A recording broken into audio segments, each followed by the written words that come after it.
राजकीय महाविद्यालय मांगरोल, जिला बारां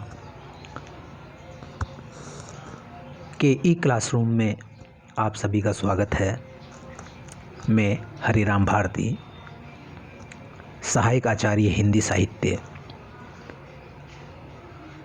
आज आपसे बिहारी रत्नाकर या बिहारी सतसई के दोहों पर बातचीत करूंगा।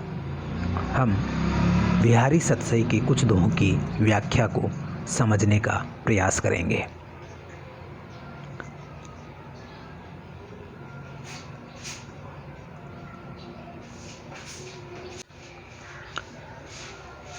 आज जिस दोहे पे हम बात करेंगे वह दोहा बिहारी सतसई में 347वां दोहा है। दोहा इस प्रकार है, स्क्रीन पे आप देख रहे हैं, आप इसको लिख सकते हैं। दोहा इस प्रकार है, लिखन बैठी जाकी सभी, लिखन बैठी जाकी सभी, गही गही गर्भ गुरूर, भय न केते जगत के चतुर चितेरे कूर।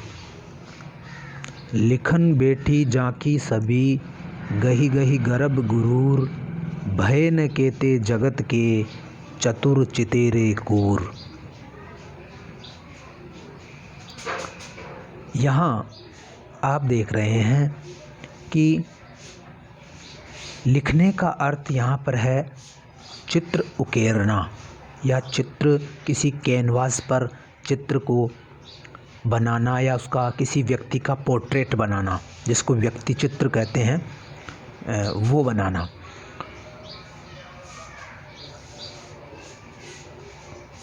और सभी शब्द का जो अर्थ है, शबीह अरबी भाषा का शब्द है। हम जानते हैं कि बिहारी ने अरबी फारसी के शब्दों का तात्कालीन रिवाज के अनुसार पर्याप्त मात्रा में प्रयोग किया है, क्योंकि यह शब्द हमारी संस्कृति में और मध्यकालीन समाज में अरब और फारस की जो भाषाएं हैं उनके संसर्ग के कारण हमारे समाज में उनको ग्रहण कर लिया था। तो ये जो शब्द हैं वो हमारे समाज में बहुत ज़्यादा मात्रा में आ गए थे। तो यहाँ पर जो शबीह शब्द है वो अरबी भाषा का है, और शबीह का अर्थ होता है चित्र या पोर्ट्रेट, जिसको इंग्लिश में कहेंगे, या बिल्कुल यथार्थ चित्र, हूबहू चित्र बनाना। जो हूबहू चित्र बनाया जाता है तो उसे हम शबीह या शबी कहते हैं। और चित्रकार को अपनी भाषा में चितेरा कहते हैं, और अरबी भाषा में चित्रकार को ही मुशव्विर कहा जाता है। तो यहाँ पर कोई मुशव्विर या चितेरा नायिका का चित्र बना रहा है, उसी प्रसंग में यहाँ पर चित्र को शबीह कहा गया है। आगे आया है गही गही गर्भ गुरूर। गही गही गर्भ गुरूर शब्द का मतलब है गर्व, यानी गर्व करना, और गुरूर का मतलब होता है अभिमान करना। तो बहुत सारे जो शब्द होते हैं वो भाषा में युग्म रूप में प्रचलित होते हैं, जैसे खान पान या गर्व गुरूर, ये भी एक तरह से युग्म में, एक ही, दोनों का अर्थ एक ही है, लेकिन ये शब्द प्राय युग्म रूप में या साथ साथ बोले जाते हैं।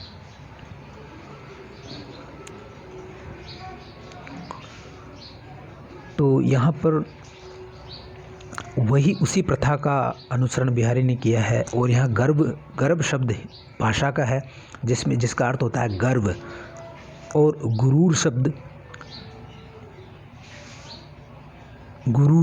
शब्द जो है वो अरबी भाषा का है, जिसका भी अर्थ अभिमान या गर्व या घमंड ही होता है। और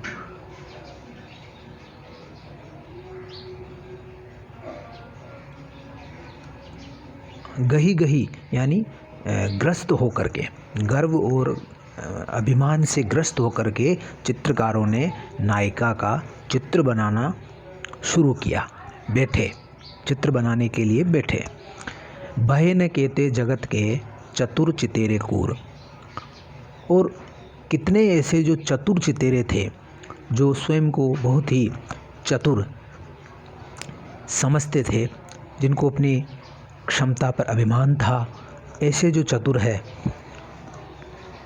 ऐसे इंटेलिजेंट जो समझते थे, वो कितने ही ऐसे जो चितेरे हैं, वो उनकी कला व्यर्थ हो गई, कूर हो गई। कूर हो जाना यानी कूड़ा हो जाना, ढेर हो जाना, निकम्मा साबित हो जाना। कूर शब्द का मतलब होता है अक्रमण्य हो जाना, या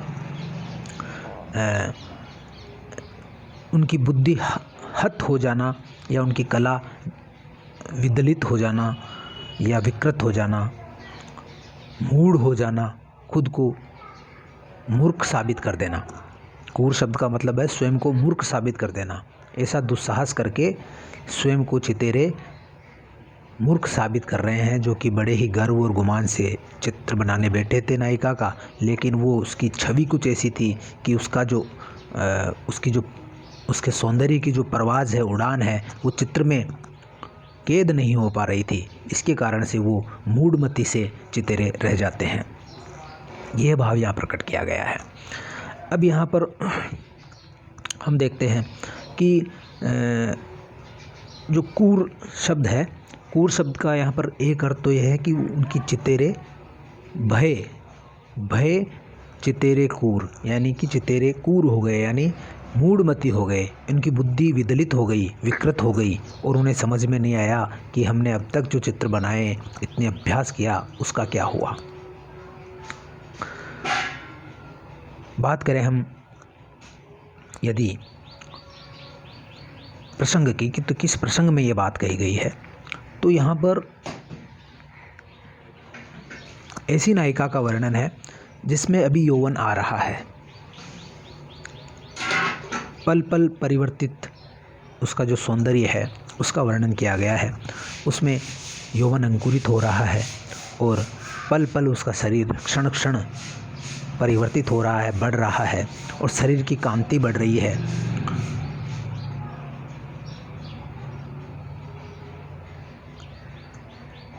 तो जो चित्रकार है वो उसका चित्र बनाने बैठे हैं, और जब वो चित्र बना लेते हैं और उस चित्र को उसके यथार्थ रूप से मिलाते हैं तो उन्हें निराशा हाथ लगती है। वो देखते हैं कि ये चित्र पूरा बन नहीं पाया, उसके सौंदर्य की जो उड़ान है वो उस चित्र में नहीं आ पाई। तो ये देख करके उन्हें मूर्ख सिद्ध होना पड़ता है। वो अपने आप को मूढ़मती मानते हैं, अपने कौशल को, अपने हुनर को वो नकारा मानते हैं, निकम्मा मानते हैं कि हमने अब तक जो चित्र बनाए वो सब व्यर्थ है। तो जगत के ऐसे कितने ही जो चितेरे हैं वो सौंदर्य के आगे हार मान चुके हैं। इस बात का वर्णन एक सखी नायक से करती है, और नायिका के पल पल परिवर्तित होते यौवन और उसके सौंदर्य की कांति की प्रशंसा इस रूप में करती है कि उसके चित्र कोई चितेरा बना नहीं सका है। इसका अक्षर, बिल्कुल अक्षरों से इसका अर्थ समझते हैं। लिखन बैठी जाकी सभी, गही गही गरब गुंगूर। तो यहाँ पर सखी नायक से कह रही है, नायिका की सखी, कि भला मैं बेचारी, मुझ में इतनी योग्यता कहा कि उसके सौंदर्य का वर्णन कर सकूं, उसको चित्रित कर सकूं, उसको शब्द दे सकूं, उसकी प्रतिक्षण बढ़ती शोभा का वर्णन मैं कैसे कर सकती हूँ। उसकी उस शोभा, छवि और सौंदर्य का यथार्थ चित्र उकेरने के निमित्त कई चितेरे उसका चित्र बनाने लगे, बड़े बड़े नामवर चितेरे उसका चित्र बनाने लगे, जिनको बड़ा गर्व था, गुरूर था। लेकिन उन सब की बुद्धि भी कूर हो गई, कूड़ा हो गई, व्यर्थ हो गई, या मूढ़मती वो सिद्ध हुए जब उन्होंने देखा कि यथार्थ चित्र वो नहीं बना पाए। तो यहाँ पर नायिका के सौंदर्य का बड़ा ही अप्रतिम चित्रण हुआ है, और कि बड़े बड़े जो नामवर चितेरे थे, चित्रकार थे, मुसव्विर थे, उन सब के अभिमान नायिका के सौंदर्य ने गला दिए, ऐसा उनका पल पल परिवर्तित होता हुआ सौंदर्य है। मित्रों, देखते हैं कि साहित्य में सौंदर्य की परिभाषा ही यही दी गई है कि जो पल पल परिवर्तित होता है वही सौंदर्य है। मतिराम ने अपने रीतिकालीन सौंदर्य बोध की अभिव्यक्ति इस प्रकार से दी है कि ज्यों ज्यों निहारिये नेरे वे नैननी, त्यों त्यों खरे निकरे सी निकाई। कि जितना हम सूक्ष्मतापूर्वक निरीक्षण करते हैं वैसे वैसे ही सौंदर्य और निखरता जाता है। इसी तरह घनानंद ने कहा है कि रावरे रूप की रीति अनूप नयो नयो लागे ज्यों ज्यों निहारी। तो वहाँ भी वो यही बात कर रहे हैं कि जो रूप की जो ज्योति है वो अनुपम है, उसकी शोभा अनुपम है, वो हर पल नया नया लगती है। अब जो चीज़ परिवर्तित होने वाली है, हर पल बदल रही है, और ये सही भी है कि हमारा जो शरीर है वो हर पल बदलता रहता है एक उम्र तक। ख़ास तौर से जब यौवन अवस्था होती है तो उसमें शरीर में कई परिवर्तन होते हैं, तो उसको चित्र में बांधना बड़ा ही मुश्किल होता है। इसीलिए मोनालिसा की मुस्कान आप देखते हैं कि वो एक रहस्य बनी हुई है, क्योंकि वो एक युवती स्त्री का चित्र है। उसमें उस चित्रकार ने काफ़ी सफलता पाई है, लेकिन फिर भी वो एक रहस्यमयी बनी हुई है, क्योंकि परिवर्तित सौंदर्य है वो। तो यहाँ पर ये बात कही गई है।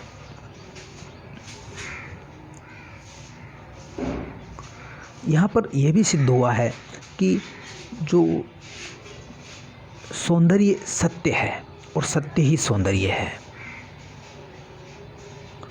और सौंदर्य जीवन की तरह ही गतिशील है। जीवन सत्य है, जीवन गतिशील है, इसी तरह सौंदर्य भी जो होता है वो गतिशील होता है। जब सौंदर्य ठहर जाता है तो फिर उसमें से वह सुंदरता गायब हो जाती है। तो यहाँ पर यह बात अभिव्यक्त बिहारी ने की है। एक यहाँ पर आया है कि चतुर चितेरे कूर। कूर शब्द बड़ा व्यंग्यार्थ लिए हुए है। इसकी अभिव्यंजना, कई अभिव्यंजनाएं ये कर रहा है कूर शब्द की। चतुर चितेरे कूर, कूर हो जाना। कूर शब्द का मतलब होता है कूड़ा हो जाना, ढेर अक्रमण्य, जो किसी काम का न रह सके। तो उनकी जो चित्रकारी है, उनकी जो कला कौशल है, वो किसी काम का नहीं रहा है।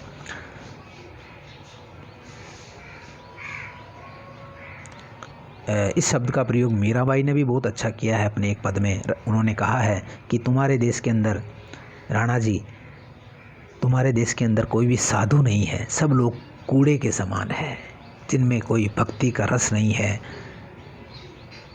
ऐसे लोग हैं। तो उन मीरा ने कहा है कि राणा जी थारो देसड़ लो रंग रूडो, राणा जी थारो देसड़ लो रंग रूडो, थारा देश में राणा साध बसे ना, लोग बसे सब कूड़ो। थारा देश में साध बसे ना, लोग बसे सब कूड़ो। तो कूड़ो शब्द का अर्थ मीरा ने भी अपने पद में प्रकट किया है। और हम देखते हैं कि जो साहित्य में परंपरा चलती है मित्रों, एक परंपरा होती है, एक लौकिक परंपरा होती है, एक कवि समय होता है, साहित्यिक परंपरा होती है, कोई भी कवि होता है। उन परंपराओं से या पहले के जो दाय होते हैं, जो आप्त वचन होते हैं, उनसे वह प्रभावित हुए बिना नहीं रहता है। तो बिहारी से पूर्व भी कई कवियों ने इस तरह के जो चीज़ें हैं उसका वर्णन किया है। जैसे जायसी है, उन्होंने कहा है कि नायिका पद्मावती का सौंदर्य कैसा अनुपम है। वो लिखते हैं, कुंदन कनक ताही नहीं बासा, कुंदन कनक ताही नहीं बासा, वह सुगंध जस कंवल विगासा, सबे चितेरे चित्र के हारे, आहिक रूप कोई लिखे न पारे। यही बात बिल्कुल ऐसा भाव साम्य जायसी में भी दिखाई देता है। तो कहीं ना कहीं प्रभाव चाहे वो लौकिक माध्यम से आया हो, शास्त्रों के द्वारा आया हो, कैसे भी आया हो, कभी समय के रूप में आया हो, रीति के रूप में आया हो, बिहारी पर है। यहाँ पर जायसी भी वही बात कर रहे हैं। पद्मावती के रूप चर्चा खंड में जायसी कहते हैं कि कुंदन कनक ताही नहीं बासा, वह सुगंध जस कंवल विकासा। कि कुंदन का जो रंग होता है, स्वर्ण के जो आभूषण होते हैं, उनके अंदर बास नहीं होती है, सुगंध नहीं होती है, लेकिन नायिका पद्मावती का शरीर, उसका जिस्म, उसका रूप ऐसा है कि जिसमें कमल के समान सुगंध भी है और वह कुंदन के समान स्वर्णिम भी है। वह कमल के समान विकसित हो रहा है, उसमें जैसे कि सोने पे सुहागा जैसी स्थिति है और सोने में सुगंध भी डाल दी गई है। ऐसी परमात्मा का रूप उन्होंने वर्णित किया है। सब चितेरे चित्र के हारे, ओही के रूप कोई लिखे न पारे, कि जितने भी चितेरे हैं वो चित्र बना बना के हार गए हैं, उन्होंने हार मान ली है, लेकिन पद्मावती के रूप को कोई लिख नहीं पाया है। यहाँ भी लिखने का जो अर्थ है वो अंकित करना या उकेरना ही हुआ है, जैसा कि मैंने पहले आपको बताया। तो इस तरह से परंपरा के रूप में बिहारी को मिला है। लोक में भी ऐसी परंपरा रही होगी कि बिहारी ने वो ग्रहण की होगी। यद्यपि बिहारी सतसई पे हम देखते हैं कि जो सतसई परंपरा है प्राकृत की, हाल की, गोवर्धन की, आर्या सतसई, गाथा सतसई, ऐसे जो है हाल कवि, गोवर्धन कवि ने जो सतसैयाँ प्राकृत और उसमें लिखी थी, तो उसका प्रभाव बिहारी के दोहों पर हूबहू कई बार मिलता है। तो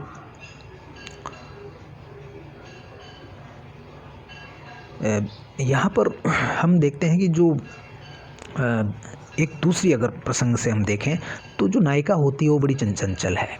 वो चित्र बनवाने बैठी है, लेकिन उसके अंदर रस का उद्वेग है और इस कारण से वह चंचल, उसका शरीर चंचल है। कभी वह अपनी भौहों को अलग आकृति देती है, कभी वह हिल जाती है। इस कारण से उसकी शारीरिक चेष्टाओं का अंकन करना, उसकी अंगड़ाइयों का, उसके हाव भावों का, उसकी भाव भंगिमाओं का अंकन करना एक चित्रकार के वश की बात नहीं है, कलाकार के वश की बात नहीं है। तो यहाँ पर ये जो अनुभाव योजना के लिए उसका जो पूर्ण वैभव है बिहारी का, आचार्य शुक्ल ने कहा कि बिहारी की कविता का पूर्ण वैभव उनकी अनुभाव योजना में बना है। तो यहाँ पर भी नायिका जो है वो क्योंकि अंकुरित यौवना है और उसके अंदर तरह तरह के भाव आ रहे हैं, तरह तरह के संचारी भाव उसके अंदर है, इस कारण से उसका चित्र बनाना संभव नहीं है। ये हमने दोहा पढ़ा। अब हम अगले दोहे की ओर बढ़ते हैं। जो हमारा जो दोहा है अगला, वो कुछ इस प्रकार से है, आप स्क्रीन पे देखें।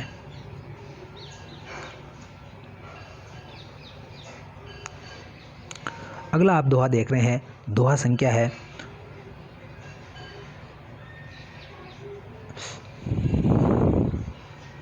दोहा संख्या 361 है दोस्तों। आप देखें स्क्रीन पे दिख रहा है 361, थोड़ा देखें तो आप देख रहे हैं कि ये दोहा संख्या 361 में बिहारी ने क्या लिखा है, इसको थोड़ा पढ़ लेते हैं। तो लघु या मन सदन में हरि आवे की ही बाट। यहाँ फिर बिहारी सतसई में टेस्ट को बदला गया है, आस्वाद बदला गया है और ये भक्ति भावना का दोहा है। ये भक्ति भावना का दोहा है। अभी श्रृंगार का दोहा था, अब ये भक्ति भावना का दोहा है। रीतिकाल के भक्त पर टिप्पणियाँ बिहारी ने की है रीतिकालीन भक्तों पर कि तो लघु या मन सदन में हरि आवे की ही बाट, विकट जटें जो लगूं निपट खुटे न कपट कपाट। विकट जटे जो लगूं निपट खुटे न कपट कपाट। तो लगूं या मन सदन में हरि आवे की ही बाट, विकट जटें जो लगूं निपट खुटे न कपट कपाट। यहाँ पर जो कपटी भक्त होते हैं, बुगला भगत है, उन बुगला भगतों पर बिहारी ने टिप्पणी की है। वो क्या कही है, थोड़े शब्दों का अर्थ अपन देख ले पहले। तो बड़ी मार्मिक टिप्पणी की है बिहारी ने कि तुम्हारे पास भगवान कहाँ से आएंगे, तुमने तो कपट रूपी किवाड़ अपने हृदय पर लगा रखे हैं, भगवान किस बाट से तुम्हारे अंदर प्रवेश करेंगे, उनको कोई रास्ता तो दो।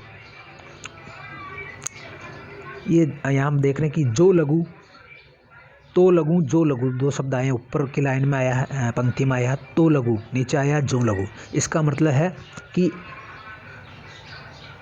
जो लगू यानी जब तक कपट रूपी किवाड़ नहीं खुलते हैं, तो लगूं तब तक तेरे मन सदन में हरि यानी ईश्वर, अपना इष्ट प्रिय कैसे आएगा।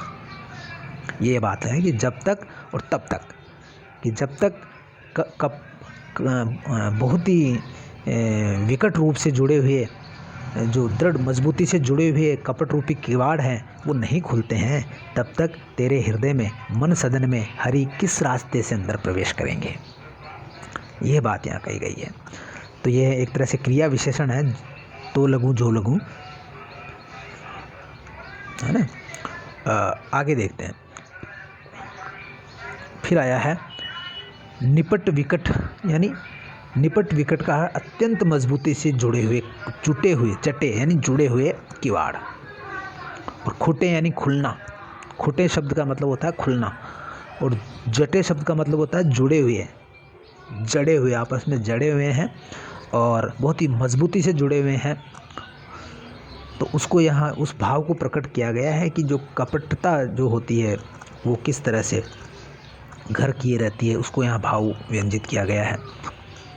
यहाँ जटे और खुटे शब्द का अर्थ आप देख सकते हैं कि जटे यानी जुड़े हुए और खुटे यानी खुले हुए। और यहाँ पर हम अनुप्रास भी देख रहे हैं कि किस प्रकार से टय वर्ण की आवृत्ति हो रही है। विकट, जटे, निपट, खुटे, कपट, कपाट, यहाँ पर टय वर्ण की आवृत्ति होती है। अनुप्रास अलंकार यहाँ पर हो रहा है, एक वृत्त्यानुप्रास जिसको कह सकते हैं कि एक आवृत्ति हो रही है, वर्ण की आवृत्ति हो रही है, एक ही वर्ण की बार बार आवृत्ति हो रही है, तो यहाँ वृत्त्यानुप्रास बनता है।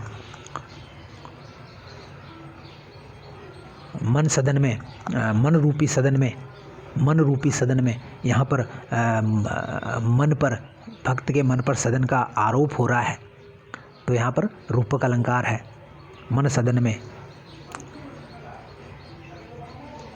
उपमेय है मन और उपमान है सदन, और उसका अभेद रूप आरोप हो रहा है। उसमें कोई अंतर नहीं समझा गया, भेद नहीं समझा गया है, दोनों को एक ही माना गया है, तो इसलिए यहाँ पर मन सदन में रूपक अलंकार है। यहाँ पर प्रसंग हम बात करें तो ये जो प्रसंग है वो कपटी भक्तों से कवि की उक्ति है। कोई प्रसंग ऐसा हुआ होगा कि कोई बातचीत चली होगी और कपटी भक्तों पर बिहारी से कुछ कहने के लिए प्रसंग आया होगा, अवसर आया होगा, तो फिर उन्होंने अपना ये दोहा सुनाया होगा कि जो लगू जब तक मन रूपी सदन में कपट के किवाड़ जुड़े हुए हैं, मजबूती से जुड़े हुए हैं, तब भगवान भी उस मन में कैसे प्रवेश करेगा। ये टिप्पणी बिहारी ने की होगी, तो उसी को यहाँ बताया गया है।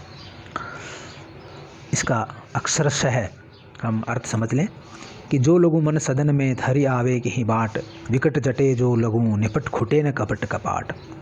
इसका अर्थ है कि इस मन रूपी घर में तब तक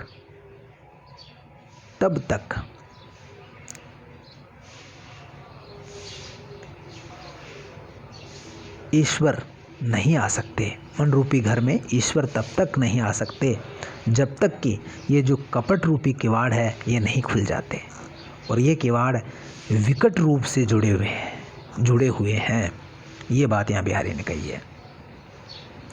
तो बड़ा साधारण सा दोहा है और बड़ा गहरा अर्थ है इसमें। भक्ति भावना का दोहा है। यहाँ पर बिहारी की जो भक्ति भावना है और जो तात्कालीन समाज में जो एक तरह का जो पाखंड चलता था और मुगला भक्तों की भरमार थी, उस पर बिहारी ने टिप्पणी की है। जैसे जैसे ये रूढ़ होता गया, जो हमारा जो धर्म है या जो भक्ति भावना है वो रूढ़ होती गई, रीतिबद्ध होती गई, तो उसके कारण से कई तरह के जो कथनी और करनी में अंतर है और जो छल कपट है वो भी इस भक्ति भावना में प्रवेश करता गया। इसीलिए लोक में एक कहावत प्रचलित हुई कि उज्ज्वल वर्ण अधीन तन, एक चरण दो ध्यान। उज्ज्वल वर्ण अधीन तन, एक चरण दो ध्यान, हम जाने तुम भगत हो, निरे कपट की खान। हम जाने तुम भगत हो निरे कपट की खान। तो ये बुगला भक्त जो होते हैं उन पर टिप्पणी है कि किस तरह से वो उनके दो ध्यान होते हैं, एक ध्यान तो माया पर होता है और एक राम पर होता है, और न उनको माया मिलती है न राम मिलता है, और वो बिल्कुल उज्जवल कपड़े पहनते हैं और लेकिन उनका जो मन होता है वो चंचल होता है। तो उसे बोलते हैं कि ये बुगला भगत है, बाहर से अंदर से कुछ और, बाहर से कुछ और। तो ऐसे लोगों पर टिप्पणी ये अपने बिहारी जी कर रहे हैं। और हम बात करें तो साहित्य में अगर हम इस बिहारी के दोहे को साहित्य के तराजू में रख करके देखें कि किस तरह से ये भाव अन्यत्र कवियों के में भी प्रकट हुआ है, तो हम देखते हैं कि कबीर का जो एक पाखंड विडंबन जो कबीर ने किया है, पाखंडों का खंडन किया है, वो बड़ा इससे मेल खाता है। तो कबीर ने भी ऐसे बहुत सारे दोहे लिखे हैं, आपने पढ़े होंगे खूब, फर्स्ट ईयर में प्रथम वर्ष में ऐसे दोहे थे जिनमें कबीर ने पाखंडों पर खूब टिप्पणियाँ की है, चोट की है, व्यंग्य किए हैं। तो वैसा ही व्यंग्य यहाँ बिहारी भी कर रहे हैं।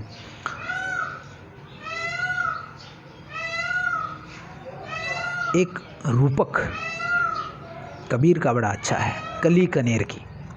जो कनेर का जो फूल होता है, कली होती है, वह बाहर से सफ़ेद होती है और अंदर से बाहर से तो वो लाल होती है, बाहर से तो राती होती है, लाल होती है, और अंदर से वो सफ़ेद होती है। तो ये जो दोहरापन है, जो कपट है उस कली का, उस पर टिप्पणी करते हुए उसका साम्य, उसका गुण साम्य कबीर ने कपटी भक्तों से दिखाया है कि बाहर से कुछ और अंदर से कुछ और। कई भक्त कबीर ने ऐसे बहुत सारे रूपक जीवन से उठाए हैं, जैसे कि बेर का रूपक दिया है कि बाहर से तो वह लाल होता है और बाहर से लाल दिखाई देता है बेर, अंदर से कठोर होता है। वैसा नहीं होना चाहिए। और इसी तरह से कुछ चीज़ें ऐसी होती है जो बाहर से तो कठोर होती है लेकिन अंदर से वो मुलायम होती है, उनको फोड़ के खाया जाता है। तो ऐसी भी चीज़ें होती है। तो उसी पे कबीर ने यहाँ एक दोहा बड़ा अच्छा लिखा है कि कबीर तहाँ न जाइए, कबीर तहाँ न जाइए जहाँ कपट का हेत। कपट का प्रेम हो, दिखावे का प्रेम हो, दिखावे की भक्ति हो, वहाँ पर नहीं जाना चाहिए। कबीर तहाँ न जाइए जहाँ कपट का हेत, जैसे कली कनेर की तन रातों मन सेत। कि जैसे कनेर की कली होती है, वो बाहर से बड़ी सुंदर दिखती है, लाल रंग की दिखती है, बड़ी आकर्षक लगती है, लेकिन वो अंदर से सफ़ेद होती है। इसी तरह से रीते होते हैं। ऐसी जगह पे न जाइए जहाँ पर कपट का हेत हो, कपट का प्रेम हो, वहाँ नहीं जाना चाहिए। यहाँ जो कवि है, चाहे वो बिहारी हो चाहे कबीर हो, ये जितने भी जो कवि हैं, उन्होंने भक्ति भावना में ये प्रकट किया है कि भक्त जो होता है, साधु होता है, उसकी कथनी और करनी में अंतर नहीं होना चाहिए और सहज मन से ईश्वर प्रेम में मग्न रहना चाहिए। कथनी करने में अंतर नहीं रहना चाहिए। ये प्रेम का घर है, उन्होंने ये तो घर है प्रेम का, खाला का घर नहीं। यहाँ पर कपट का क्या काम है, ये बात कबीर ने बड़ी ज़ोर शोर से उठाई है। यहाँ बाह्य आडंबर काम नहीं आता है भक्ति के अंदर। यहाँ तो मन, वचन और कर्म की सच्चाई जो है वह काम आती है। पाखंडों का यहाँ कोई काम नहीं है। उन्होंने, कबीर ने तो बड़ी अच्छी टिप्पणियाँ की, हम प्रथम वर्ष में पढ़ते हैं उनके बारे में कि उजला कपड़ा पहिरे के पान सुपारी खाही, उजला कपड़ा पहिरे के पान सुपारी खाही, एके हरि के नाम बिन बांधे जमपुर जाही। कि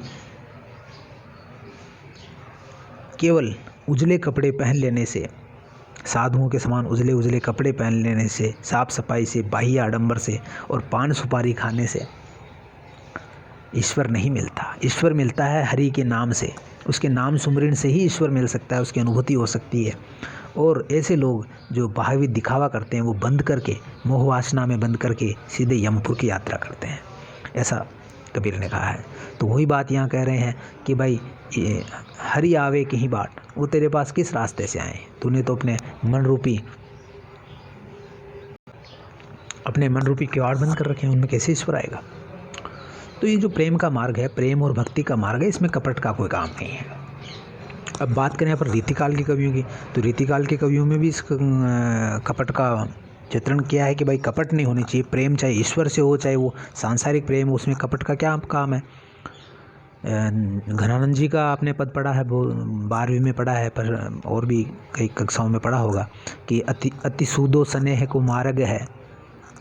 घनानंद ने बड़ा प्यारा वर्णन किया, बड़ा अच्छा वर्णन किया कि कपट का कोई काम नहीं है प्रेम में, यहाँ तो निष्कपट लोग हैं वही पार उतरते हैं। अति सूदो स्नेह को मार्ग है, जहाँ नेकु सयानप बांक नहीं, तहाँ सांचो चले तजी आपुन पो, झिझके कपटी जे निशंक नहीं। जो निशंक नहीं है, जिसको विश्वास भरोसा नहीं है, और जो कपटी है वो झिझकता है, और जो सच्चा होता है वो आपुन का अहंकार और अहमता ममता को छोड़ करके इस प्रेम के मार्ग पे चलता है।